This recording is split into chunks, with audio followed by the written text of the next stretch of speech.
"Get used the owner right now," Dad yelled at the country club. "She doesn't belong here." Added, "Remove her immediately." I stood quietly. The manager smiled. "Ma'am, how would you like to handle your family's membership?" Their faces dropped. But let me back up. Because the look on my father's face in that moment, the exact second he realized what he'd done, made every single year of their dismissal worth it. My name is Victoria Hayes, and for 28 years my family treated me like I was invisible. Not because I was a failure. Because I wasn't the right kind of success. My older brother Marcus graduated from Yale Law. Partner at a prestigious firm by 32. My younger sister Olivia married a cardiac surgeon and became a socialite. Country club galas. Charity boards. The works. Me. I went to state school. Studied hospitality management. Service industry, my mother would say with that particular tone that made it sound like a communicable disease. "Victoria's always been simple," she'd explain to her friends at their tennis matches. "Not everyone can be ambitious." My father was worse. He'd introduce Marcus as "my son the attorney," and Olivia as "my daughter married to Dr. Richardson." When it came to me, and this is Victoria. She works in hotels. The pause before hotels always lasted just long enough to be insulting. They weren't entirely wrong about the hotels part. I did work in hotels. I just failed to mention that I owned 12 of them. It started when I was 23, fresh out of college with a hospitality degree everyone mocked. I was working the front desk at a boutique hotel in Charleston when the owner, Margaret Chin, took an interest in me. She was 72, sharp as a tack, and had built a small empire of luxury properties across the Southeast. "You see things," she told me one evening after I'd handled a particularly difficult guest situation. "Most people in this industry just process problems. You solve them before they become problems." Margaret became my mentor. For 3 years she taught me everything. Not just hotel management but real estate acquisition, property development, market analysis, luxury brand positioning. When she was ready to retire, she offered me a partnership opportunity. "I'm selling 3 of my properties," she said. "You can't afford to buy them outright. But I'll hold the note at favorable terms if you can prove you can run them profitably." I took every penny I'd saved. I worked 18-hour days. I lived in a studio apartment and drove a 12-year-old Honda. And 18 months later, I'd not only made the properties profitable, I'd increased their revenue by 43%. Margaret sold me 2 more properties. Then she introduced me to her network. Other boutique hotel owners looking to retire, small luxury properties in need of better management, historic buildings perfect for conversion. By 26 I owned 6 properties. By 28 I had 12, including the Crown Pines Country Club, the most exclusive club in Charleston, where my family had been members for 15 years. They had no idea I'd purchased it 8 months ago. Why would they? We barely spoke. I wasn't invited to family dinners unless it was a major holiday. I wasn't included in the family vacation planning. When my parents threw their 40th anniversary party, I found out about it from a Facebook post. "We thought you'd be working," my mother said when I called to ask why I hadn't received an invitation. "The thing about being underestimated is that it gives you time. Time to build. Time to strategize. Time to watch your family from a comfortable distance while they continued to dismiss you as irrelevant." I wasn't hiding my success. I was simply never asked. My business card said, "Hayes Hospitality Group, Principal Owner." My LinkedIn profile listed all 12 properties. I'd been featured in Charleston Business Monthly and Southeast Hospitality Review. But my family didn't read those publications. They read Town and Country and attended charity events where they could network with important people. They never once thought to Google my name. The Crown Pines Country Club acquisition happened almost by accident. I was having lunch with Margaret at her favorite restaurant when she mentioned that Harold Whitmore, the owner of Crown Pines, was looking to sell. He was 86, his children had no interest in running the club, and he wanted it to go to someone who understood legacy. "It's a complicated property," Margaret warned. "The club has history, prestige, but the financials are a mess. Deferred maintenance. Outdated amenities. The membership is declining because younger families don't see the value." I knew Crown Pines intimately. I'd spent countless afternoons there as a teenager, reading in corners while my family socialized. I'd watched the way they ran operations, or rather didn't run them. The restaurant was overpriced and mediocre. The golf course was beautiful but poorly maintained. The pool facilities hadn't been updated since 1987. I want to look at the numbers, I told Margaret. 3 weeks later, I sat in Harold Whitmore's study while he walked me through 70 years of country club operations. The property was stunning. 150 acres championship golf course, Olympic-sized pool, tennis courts, a historic main building that could be spectacular with proper restoration. The financials were exactly as Margaret described. The club was profitable but barely. Membership was at 60% capacity. Most members were over 60. The waiting list that had once been years long had dwindled to nothing. I built this place into something special, Harold said, his voice tired. But I'm too old to do what needs to be done. It needs someone young. Someone who understands both tradition and innovation. He sold it to me for $8.2 million. Well below market value because he cared more about legacy than maximum profit. I spent the next 8 months quietly transforming Crown Pines. I brought in a chef from one of my Charleston properties who'd trained at Le Bernardin. I renovated the pool facilities with a modern spa. I updated the golf course maintenance program. I created a young professionals membership tier with flexible options. I did it all through my management company, keeping my ownership private. The members knew there was new ownership, new management, new standards. They didn't know who was behind it. That included my family. Marcus had sponsored 3 new members in the past year. Olivia's husband had just joined the golf committee. My mother was vice president of the ladies' auxiliary. My father played golf every Saturday morning with the same foursome he'd had for a decade. They loved Crown Pines. They just didn't love me. The trouble started 3 weeks before Easter. My mother called me on a Tuesday evening. She never called without a reason. "Victoria, we're having Easter brunch at Crown Pines this year," she announced. "No greeting. The whole family will be there. Marcus is bringing his new girlfriend. Olivia and James are bringing the children. It's a significant family event." "That sounds nice," I said carefully. "We've reserved the private dining room. Noon on Easter Sunday. Try to dress appropriately. The club has standards." The implication was clear. I would embarrass them if left to my own devices. "I'll be there," I said. "Good. And Victoria, try not to mention your work situation. Marcus's girlfriend comes from a very prominent family. We don't need to bore her with hotel stories." She hung up before I could respond. I sat in my office, the corner office on the top floor of my newest property, a restored historic building in downtown Charleston, and stared at my phone. My assistant James knocked on the door frame. "Everything okay?" "Family brunch," I said. "At Crown Pines." James had worked with me for 4 years. He knew exactly what Crown Pines meant. His eyebrows shot up. "They still don't know?" "They've never asked." "Are you going to tell them?" I thought about it. 28 years of being dismissed. 28 years of being the least impressive Hayes. 28 years of watching my parents beam with pride over Marcus's trial victories and Olivia's charity work while treating my career like a shameful secret. "No," I said. "I don't think I will." James grinned. "Easter brunch should be interesting." I spent the next 3 weeks preparing for Easter brunch the way I prepared for any major business event, with strategic planning and attention to detail. I coordinated with Daniel Martinez, the Crown Pines general manager I'd hired from a 5-star property in Savannah. Daniel was brilliant, calm, professional, and absolutely unflappable. "Your family has no idea?" he asked when I briefed him on the situation. "None whatsoever. And you want to handle this?" "Carefully," I said. "I'm not trying to humiliate them. But if they create a situation, I want you to be prepared." Daniel nodded slowly. "Understood. I'll make sure the staff knows to loop me in immediately if there's any issue involving your party." I also reached out to Margaret, who'd become not just my mentor but one of my closest friends. "They're going to lose their minds," she said, delighted. "I wish I could be there to see it."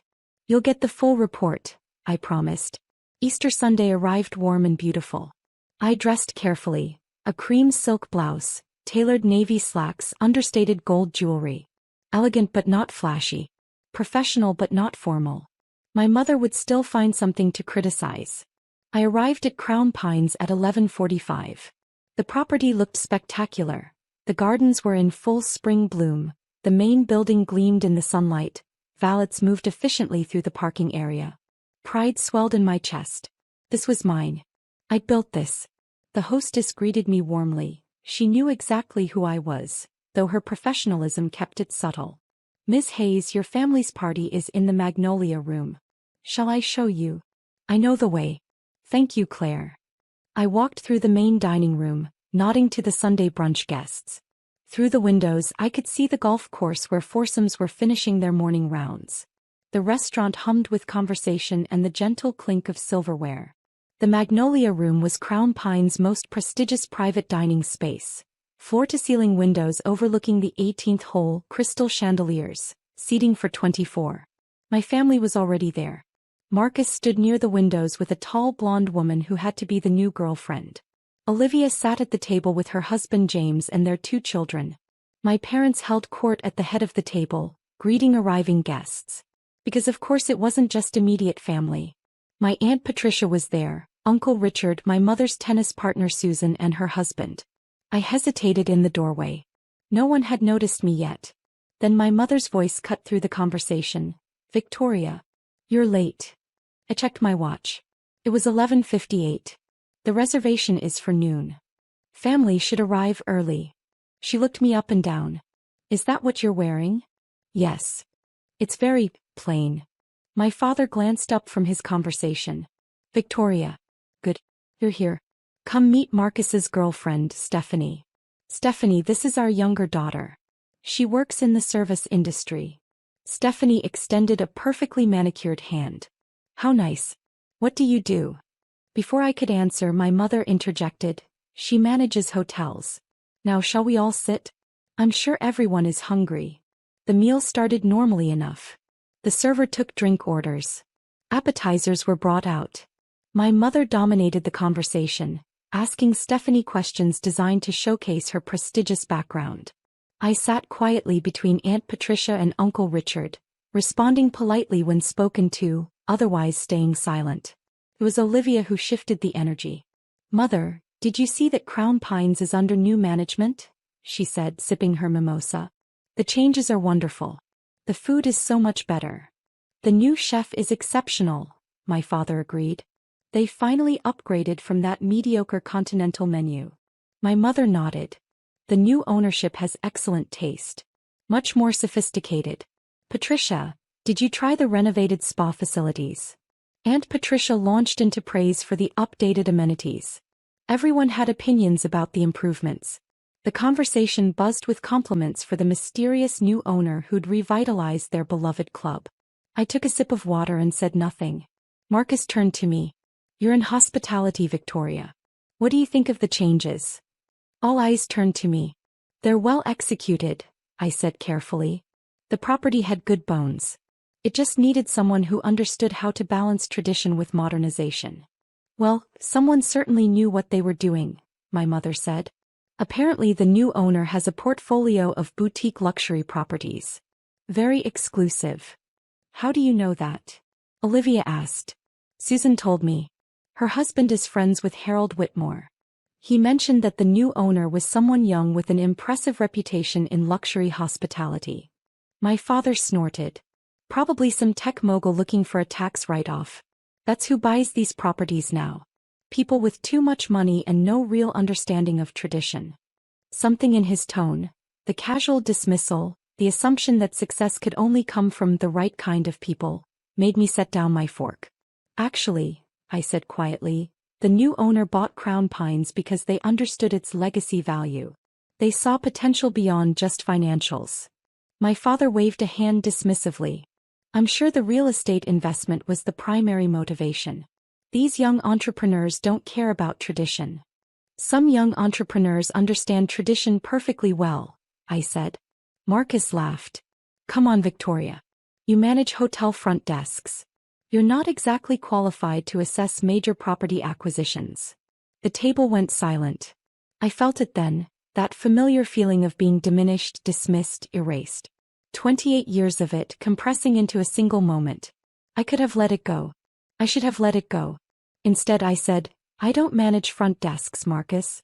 I own 12 properties across the Southeast, including 3 historic boutique hotels, 4 luxury resorts, 2 conference centers and 3 private clubs. My company generated $47 million in revenue last year. The silence deepened. My mother laughed. A sharp, disbelieving sound. Victoria, that's absurd. Why would you make up something like that? I'm not making it up. You went to state school, my father said flatly. You've worked in hotels for what, 6 years? You expect us to believe you own a $47 million company. I don't expect you to believe anything. I'm telling you a fact. Olivia shook her head. This is embarrassing, Victoria. We have guests. I'm not embarrassed, I said. I'm successful. There's a difference. Marcus leaned forward. Okay, let's say you're telling the truth, which you're not, but let's pretend. Where did you get the capital for 12 properties? That's millions in acquisition costs alone. I started with 1 property, a partnership with my mentor. I proved I could run it profitably. He sold me 2 more. I leveraged those to acquire others. It's called building a business, Marcus. Some of us do it without family money or Yale connections. My father's face was turning red. This is ridiculous. You're a hotel clerk making up fantasies. I'm the principal owner of Hayes Hospitality Group. You can Google it. We've been featured in Charleston Business Monthly, Southeast Hospitality Review, and Luxury Property Management magazine. My mother stood up abruptly. That's enough. I don't know what's gotten into you, but I will not have you disrupt this family event with absurd lies.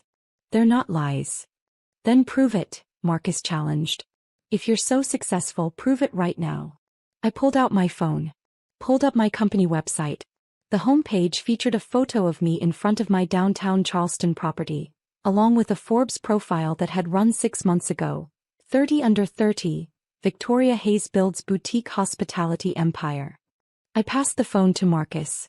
He stared at it. Frilled. His face went pale. This is real? Yes. He passed the phone to my father. Then to my mother. It made its way around the table. The silence was deafening. Why didn't you tell us? My mother finally whispered. You never asked. In 28 years, not once did you ask about my work beyond finding ways to diminish it. You assumed.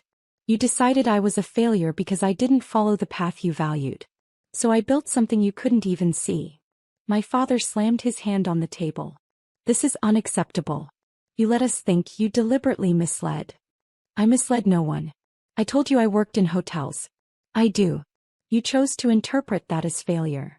This is absurd, my father said, his voice rising. You cannot speak to your parents this way. I want to speak to the owner of this establishment immediately. We're being insulted by our own daughter in what's supposed to be a prestigious club. I want to speak to whoever's in charge. Now. I'm calling the manager, my mother announced, already pulling out her phone. This behavior is completely unacceptable. We're members here. We shouldn't have to tolerate.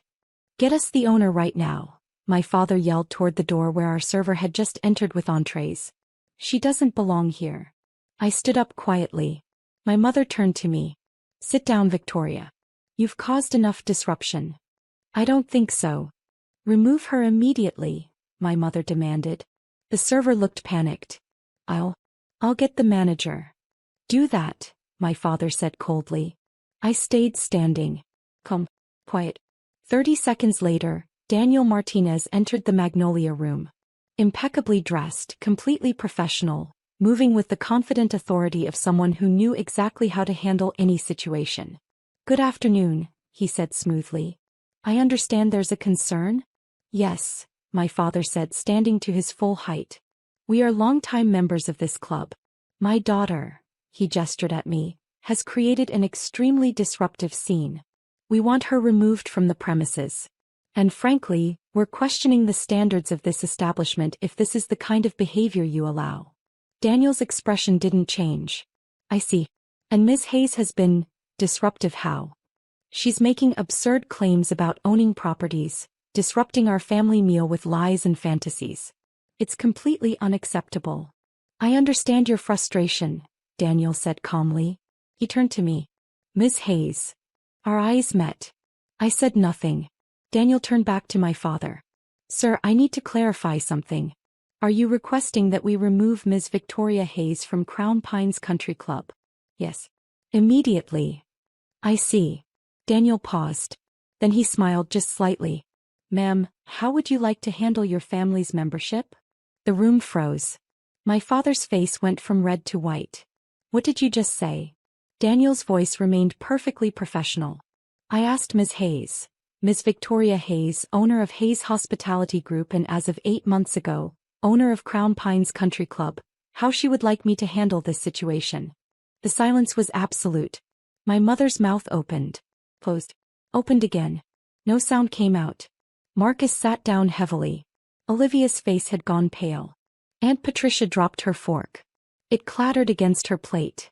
My father just stared at me. You own Crown Pines, I said quietly.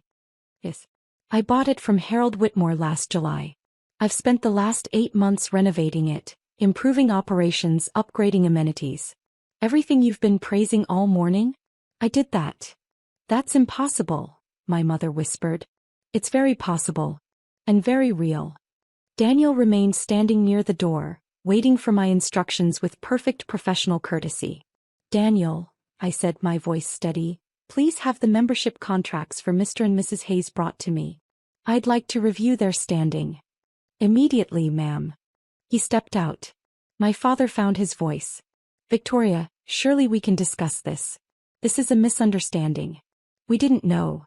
You didn't know because you never asked. For 28 years you never asked. You just assumed. We're family, my mother said desperately. You can't seriously. I can seriously review whether Crown Pines is the right fit for members who create disruptive scenes in private dining rooms, make demands to remove other guests and generally fail to maintain the standards we expect. Marcus leaned forward. Victoria, come on. Dad was just upset. He didn't understand the situation. He understood perfectly. I was embarrassing him. Just like I've apparently been embarrassing all of you for my entire adult life. Daniel returned with a file. The membership contracts, Ms. Hayes. I took them. Didn't open them. Just held them. I need to think about this, I said. About whether Crown Pines remains the right environment for our family. In the meantime, please complete serving our meal. And Daniel, put today's brunch on my personal account. My family's guests are, of course, welcome to enjoy their meal. Of course, ma'am. Will there be anything else? That's all. Thank you. He withdrew. I sat back down. Placed my napkin back in my lap. Picked up my fork. The sea base looks excellent, I said calmly. The chef sourced it locally. Sustainable fishing practices were very important in our vendor selection process. No one moved. No one spoke. I took a bite. It was perfectly prepared. The rest of the brunch was torture, at least for everyone else. I ate my meal calmly. Answered polite questions from Aunt Patricia about property management. Smiled at Olivia's children when they asked about the pool. My parents said nothing. Marcus kept starting sentences and stopping. Stephanie looked like she wanted to disappear into the floor. When dessert was served, my mother finally spoke. Victoria, we should talk. Privately. We're talking now. About your position here. And our membership. I said I need to think about it. But surely you wouldn't actually terminate your membership? I don't know, Mother. Would you have removed me from the premises if you'd had the authority? She had no answer. Coffee was served. The children became restless. Olivia made excuses about nap time and gathered her family to leave. Marcus and Stephanie followed shortly after. That left my parents, Aunt Patricia and Uncle Richard and Susan with her husband. My father cleared his throat. Victoria, I think we all owe you an apology. Do you? We clearly underestimated your achievements. You dismissed them without ever knowing what they were. That's not fair, my mother protested. You never told us. You let us think. I told you I worked in hotels. That's true. I told you I was in hospitality management. Also true. You decided those weren't impressive enough to warrant further questions. You could have corrected us, my father said. Why? So you could find new ways to diminish it? You've spent my entire life treating my choices as inferior to Marcus's law career and Olivia's society marriage. When did I owe you information you never valued enough to ask about? Aunt Patricia stood abruptly. I think Richard and I should go. This seems like a family conversation. They left. So did Susan and her husband. My parents sat across from me in the now empty private dining room. What do you want from us? My mother finally asked. Nothing. That can't be true. It's completely true. I don't want apologies you don't mean. I don't want sudden interest in my life now that you know I'm successful. I don't need your approval or your pride or your acceptance. I built everything I have without any of those things. You're our daughter, my father said. Am I? Because for most of my life I felt more like an embarrassment you had to explain. The silence stretched. Your membership is paid through the end of the year, I said finally. After that you'll need to reapply like any other member. The standards have changed. We're looking for members who value community, respect, and genuine connection to Crown Pines. Not just social status. Victoria. I stood. I have work to do. Thank you for coming to Easter brunch. I hope you enjoyed the meal. I walked out of the Magnolia room with my head high, leaving my parents sitting in stunned silence. Daniel was waiting in the hallway. How are you holding up? Surprisingly well, actually. That was the most professional power move I've ever witnessed. I smiled. Years of practice at staying calm while being insulted. For what it's worth, ma'am, you were magnificent. The next morning I woke up to 17 missed calls and 23 text messages. Marcus, we need to talk. This is ridiculous. Olivia, I can't believe you do this to the family. My mother, your father is beside himself. How could you? I deleted them all without responding. Instead, I went to my office and dove into work. I had a property closing in Savannah next week, renovation plans to review for the Charleston location, and quarterly financials to prepare for my investors. Margaret called around 10. I heard it was quite a show. News travels fast. Small community, successful female entrepreneur drama, country club scandal. Of course it travels fast. How do you feel? I thought about it. Free. Good. That's exactly how you should feel. 2 weeks passed. The calls and texts continued, then tapered off, then stopped entirely. My parents tried to reach me through mutual acquaintances. I politely declined every intermediary.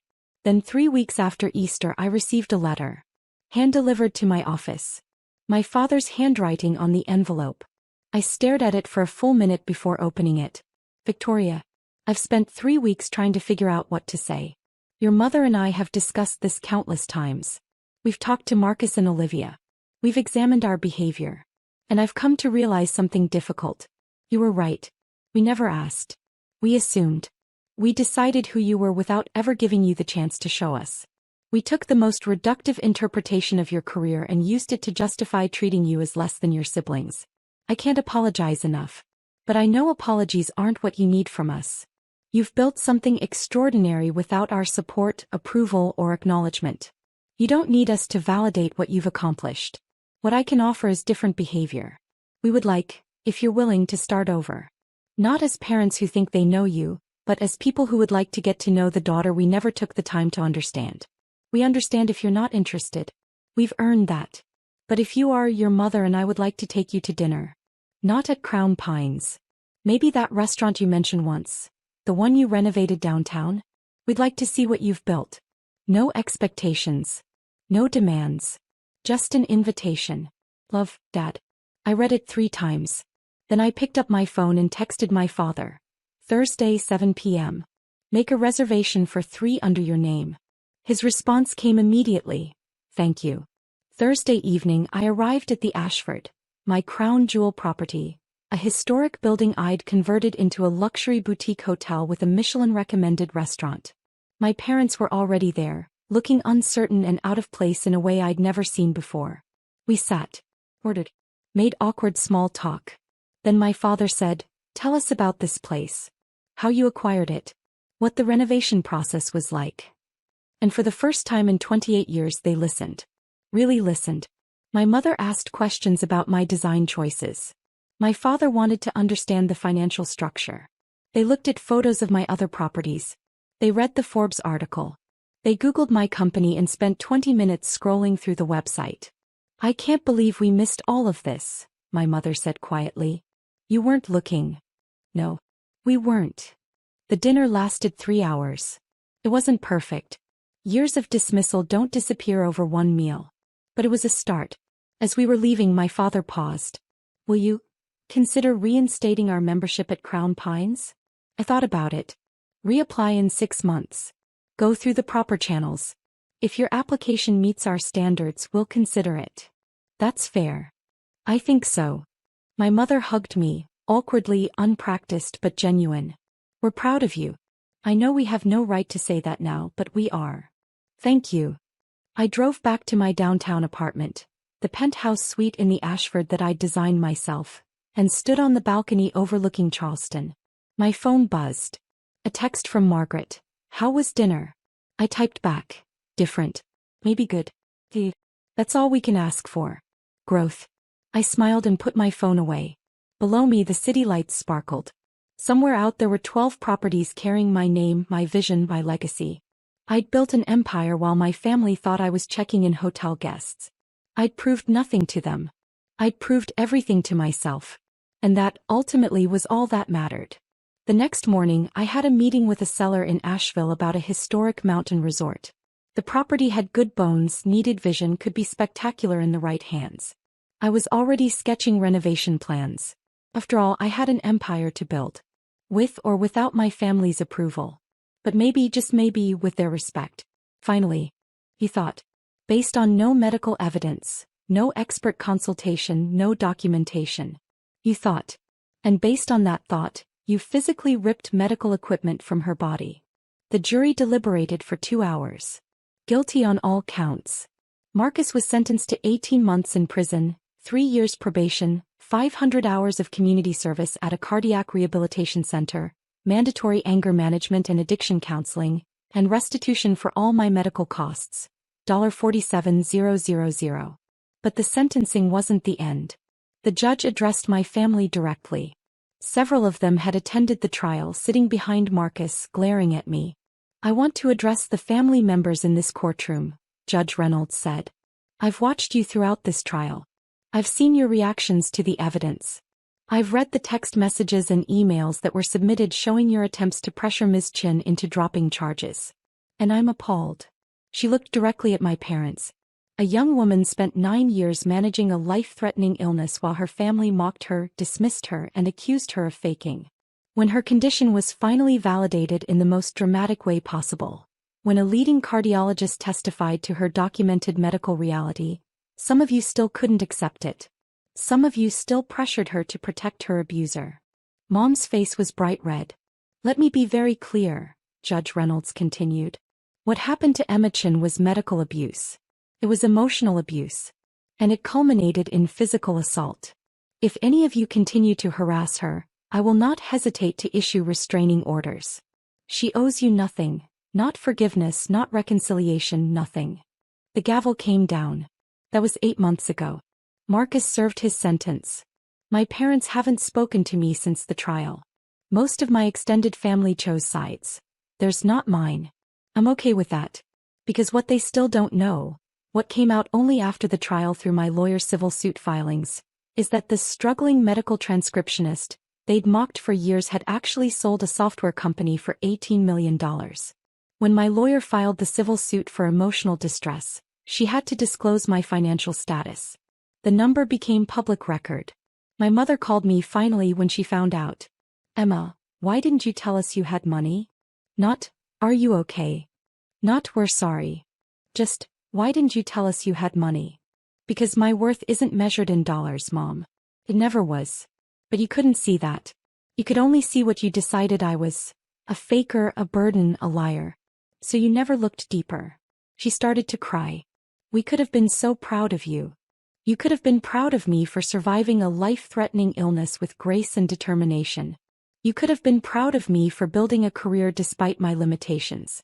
You could have been proud of me for creating something valuable. But you weren't. You were embarrassed by my medical equipment and annoyed by my limitations. Emma, please, can we start over? No, Mom. We can't. Because you still don't understand what you did wrong. You're not sorry you dismissed my medical condition for 9 years. You're not sorry Marcus assaulted me.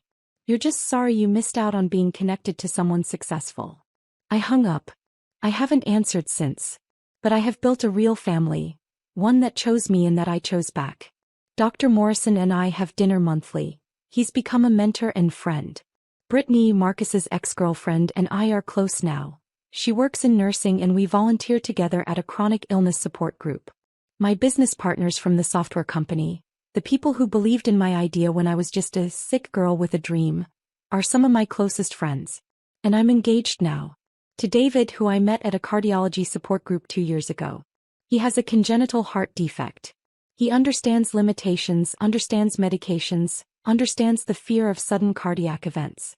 He also understands success. He's a civil engineer who designs sustainable infrastructure. He's brilliant, kind, and when I told him about my family and the trial, he said, "You survived them. That's proof you can survive anything." We're getting married in 3 months. Dr. Morrison is walking me down the aisle. My family isn't invited. I'm not sad about that anymore. Because I learned something important through all of this. Family isn't about blood. It's about who shows up when you collapse. It's about who believes you. It's about who catches you. Dr. Morrison caught me when I fell that day on the terrace. And he kept catching me, through the trial, through the aftermath, through the rebuilding. That's family. The rest is just biology.